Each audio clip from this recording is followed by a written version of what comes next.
इतने बेकार नंबर मैंने बहुत साल देखे हैं कि पेपर हार्ड भी आया होगा और पेपर में चेकिंग थोड़ी ऊपर नीचे टाइट हल्की भी हो जाती होगी, लेकिन इतने ज्यादा मार्क्स कम बच्चों के आज तक मैंने नहीं देखे। इतने सारे डीएम्स, इतने सारे मैसेजेस बच्चे तुम लोग मुझे कर रहे हो ना, इसी के लिए हम लोग आए हैं, सो दैट तुम लोगों की प्रॉब्लम सॉल्व कर पाए। मैम सर हर साल बोर्ड एग्जाम्स होते हैं, पेपर टफ भी आता है।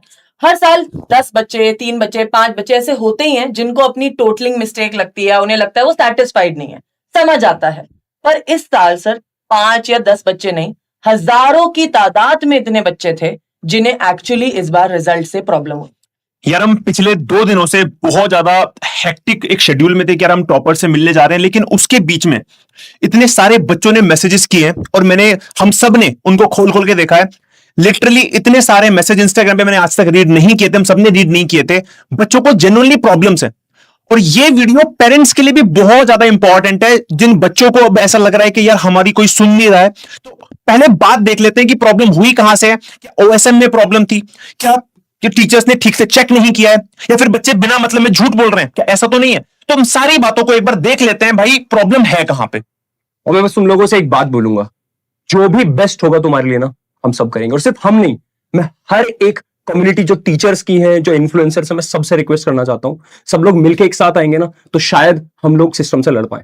बस इतनी तुम लोगों से, और आगे हम तुम्हें बहुत सारी बातें बताने वाले हैं, ठीक है? जो भी तुम्हारी प्रॉब्लम्स होंगी तुम लोग हमें कमेंट में भी बताना, ठीक है?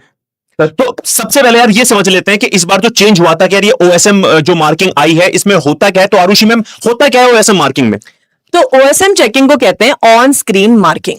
ये टेक्निक इसलिए लाई गई क्योंकि हर साल सर फिजिकली बहुत सारे जो पेपर्स होते थे उन्हें एक सेंटर से दूसरे सेंटर पे टीचर्स तक ट्रांसपोर्ट कराने के चार्जेस लगते थे। बहुत बार ट्रांसपोर्टेशन के समय मान लो बारिश के टाइम में लीकेज हो गया कोई पानी का, कॉपीज गीली हो गई, कॉपीज में मिसप्लेसमेंट हो गया, गुम गई कॉपीज। इस चीज के लिए और जो ट्रांसपोर्टेशन का मनी है वो बचाने के लिए सीबीएसई ने एक नया तरीका लाए कि यार डिजिटलाइज करते हैं चीजों को, ऑन स्क्रीन मार्किंग। इसमें क्या होता है, आपकी जो कॉपी होती है वो फिजिकली प्रेजेंट नहीं होती है टीचर के पास, उनके पास डिजिटली स्कैन होकर आपकी जो आंसर शीट है वो कंप्यूटर में आती है और फिर टीचर उसे चेक करता है। देखो, सबसे पहले अपने दिमाग से एक मिथ निकालो कि बहुत सारे बच्चे भी मैसेज कर रहे हैं कि भैया हमें ही क्यों एआई से कॉपी चेक करने के लिए एक मुद्दा बना दिया कि हम जो इस सेशन वाले बच्चे हैं उन्हीं की कॉपी एआई चेक करेगा। एआई चेक नहीं कर रहा है, वहां पे फिजिकल टीचर ही बैठे हैं। अंतर यहां पे यह है कि वो जो तुम्हारी कॉपी होती है ना, अब वो क्या हुआ है, सिस्टम ने स्कैन किया है और वो पूरी स्कैन कॉपी एचडी क्वालिटी में तुम्हारे सामने, मतलब टीचर के सामने स्कैन होके आ गई है और अब वो बाय सिस्टम कीबोर्ड से, माउस से उसको एक एक करके फिर मार्किंग देता जा रहा है। अब कहीं पे ये इफेक्टिव भी है। बहुत बार पिछले सालों में क्या होता था कि टीचर जब मैन्युअली चेक करता था कि ह्यूमन एरर हो गई है, उसने एक क्वेश्चन को चेक करना छोड़ दिया। लेकिन यहां पे बेनिफिट ये है ओएसएम में कि वहां पे सिस्टम आपको बताएगा कि आपने अभी एक क्वेश्चन को मिस कर दिया, आपने उस पर कोई मार्किंग नहीं दी है, या फिर आपने उसमें कुछ भी छोड़ दिया, फिर कुछ स्कैन नहीं हो पाए। तो मतलब बहुत सारी जो मैन्युअली प्रॉब्लम हो सकती थी ना, वो ओएसएम ने सॉल्व भी की है। तो ऐसा नहीं है कि ओएसएम खराब था। प्रॉब्लम कहां है, अब मैं तुम्हें वो समझाता हूं। देखो, सबसे पहली बात, जब हम स्कैन करते हैं ना मैम कॉपी को, तो बहुत बार ऐसा होता है कि कोई सिस्टम अच्छे से काम कर रहा है, कोई सिस्टम अच्छे से काम नहीं कर रहा है। एक मशीन प्रॉब्लम भी हो सकती है, बहुत बार स्कैन नहीं होता। क्या वहां पे उस मैन्युअली बैठे हुए टीचर ने इतनी कोशिश की होगी कि अगर ये क्वेश्चन मुझे ठीक से नहीं दिख रहा है तो क्या मैं इसको फिर से स्कैन कर लूं? क्या उसने की होगी? प्रॉब्लम मैम ये पता है कहां है? हाँ जी सर, इस साल जितने भी लाखों बच्चों ने एग्जाम दिए ना, पूरी 98 लाख कॉपीज चेक करनी है और टीचर से 70,000 सीबीएसई के पास 1 करोड़ ऑलमोस्ट कॉपी है, टीचर है 70,000। टोटल 8 दिन का टाइम था इन सारे टीचर्स के पास में इन कॉपीज को इवेल्युएट करने का। 8 दिन का, मतलब एक दिन में एक टीचर को बैठ के जो कॉपी चेक करनी है वो ऑलमोस्ट 18 से 20 कॉपीज हैं। अब मजे की बात यह है कि बहुत सारे ऐसे भी टीचर्स हो सकते हैं जो बहुत ज्यादा एक्सपीरियंस्ड हैं, उन्हें सब्जेक्ट की नॉलेज बहुत अच्छी है, लेकिन क्या हुआ कि अगर वो उस चीज को समझ नहीं पा रहे हैं, ओएसएम उनके लिए भी तो पहली बार था ना, उनके लिए भी तो था ना कि यार वो ट्रेनिंग उनकी बस 2 दिन की ट्रेनिंग हुई थी। तो क्या मैं कैसे मान लूं कि यार कहीं पे बच्चों के साथ में प्रॉब्लम नहीं हुई होगी? तो मेरा सबसे बड़ा इशू अभी यही है कि यार इस बार क्या हमें थोड़ी सी और लीनियंसी नहीं दे दी थी बच्चों को कि यार पहले तो ठीक है यार, केमिस्ट्री का थोड़ा सा सेट 3 में थोड़ा सा हार्ड आ गया था। हाँ सर, मैंने सुना है। बहुत कह रहे थे कि ऑर्गेनिक केमिस्ट्री उसमें बहुत सारी है। क्या हमें जब ओएसएम को हम पहली बार यहां पे इंट्रोड्यूस कर रहे हैं, क्या हमें थोड़ी सी और लीनियंसी दिखानी चाहिए थी? This is my very first question. पहली बात तो सर आपके क्वेश्चन को मैं ये कहूंगी, डेफिनेटली आप एकदम सही कह रहे हैं, लीनियंसी बढ़ती जानी चाहिए थी बच्चों के साथ, ताकि यार उनकी पहली बार आप कोई चीज इंट्रोड्यूस कर रहे हो तो थोड़ी लीनियंसी यहाँ पे हम डिजर्व करते थे हमारे सारे बच्चे। अब सर सवाल उठता है कि ये जो प्रॉब्लम बच्चे फेस कर रहे हैं, सर हमने कल एनसीईआरटी वाला पर एक रील डाली थी, मैंने पूछते हुए बच्चों से कि उन लोगों को क्या प्रॉब्लम्स आई हैं।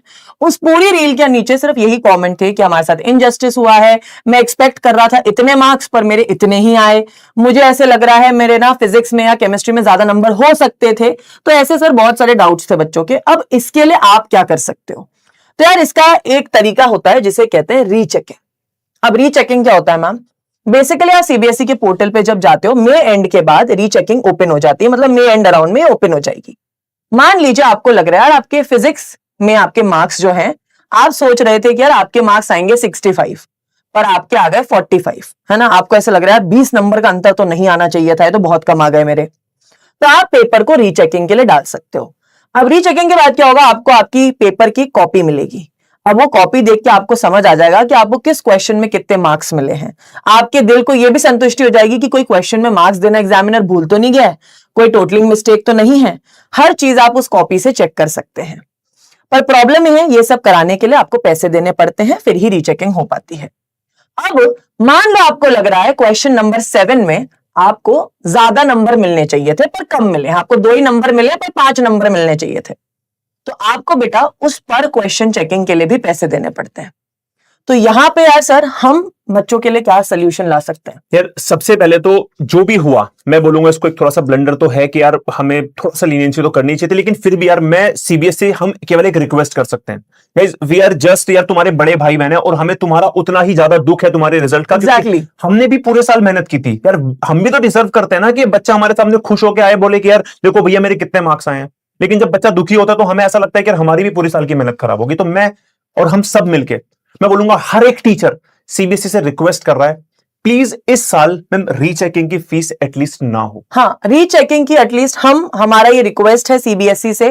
और सिर्फ हम नहीं, मैं चाहूंगी जितने भी टीचर्स हैं हमारी कम्युनिटी के, जितने भी हमारे टीचर्स हमारे साथ जुड़ना चाहते हैं, जो हमारे साथ रिक्वेस्ट करना चाहते हैं, हम मिलकर रिक्वेस्ट करते हैं सीबीएसई को, एटलीस्ट जो रीचेकिंग की जो फीस है, क्योंकि इस बार सर पहली बार ऐसा हो रहा है कि हजारों की तादाद में बच्चों को दिक्कत है चेकिंग से, तो एटलीस्ट रीचेकिंग की फीस माफ कर दी जाए जिस हद तक पॉसिबल है। और मैम ये पॉसिबल भी पता है मुझे क्यों लगता है कि सीबीएसई को करना ही चाहिए। हमारी लास्ट ईयर तक प्रॉब्लम ये होती थी कि भाई कॉपी ना फिजिकली होती थी, उनको अरेंज करना किस सेंटर से किसका किसने रीचेकिंग। इस बार तुम्हारे पास स्कैन्ड कॉपीज ऑलरेडी है ना, इस बार ट्रांसपोर्टेशन चार्जेस बचे हैं, ओएसएम इसलिए तो आया था। तो क्या हम बच्चों के लिए इतना नहीं कर सकते हैं? हमें करना चाहिए। तो सबसे पहले मैं सीबीएसई से रिक्वेस्ट कर रहा हूं, हम सब सीबीएसई से रिक्वेस्ट कर रहे हैं कि प्लीज इस बार रीचेकिंग कंप्लीटली फ्री हो। हाँ, अगर मान लो बहुत सारे बच्चे अब ऐसे भी होंगे जो फ्री फंड में रीचेकिंग कराना चाहते हैं, उससे ऑब्वियसली प्रॉब्लम आएंगी, पता नहीं कितने लाखों बच्चे होंगे। तो मैं ये नहीं कह रहा हूं कि आप सबकी फ्री कर दो, लेकिन एटलीस्ट उसकी तो फ्री कर दो जिसके मार्क्स में बहुत ज्यादा डिफरेंस आया है, जिसके 20 नंबर कट गए हैं।